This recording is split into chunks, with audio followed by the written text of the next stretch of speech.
seria na história grande entrar no estado de paz. Rapaz, eu sou capaz. Eu sei uma paz, meu coisa é possível. É na base de diálogo com convivência. Primeiro lugar, não tem que ser uma jovem, uma pessoa por cima de nós.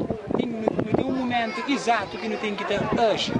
Muitas vezes, às vezes, não pode falar assim, não tem que ter espera mais um bocadinho. Não, tem aquele momento que tem que ter hoje, que tem que ter entre a nação. Há menos de 4 dias que a jovem viveva na rivalidade, na guerra com o companheiro. Mas hoje não acredita, é possível, não tem aquele passo. Não avança, 5 jovens, não avança no terreno, fala com o rapaz, possibilidade de vez encontra um passo. Não fala com o jovem de uma comunidade, não fala com o jovem daquela outra comunidade.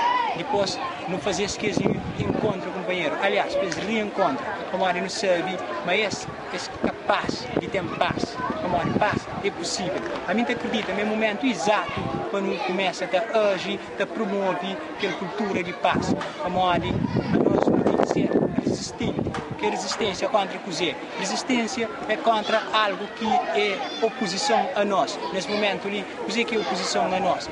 É um conjunto de fatores que tem impedindo atingir paz. Nós somos um país pobre, onde que nosso maior recurso é a nossa cultura. Nós temos que estar avançando para a construção do nosso país, que acaba de ver um país bonito.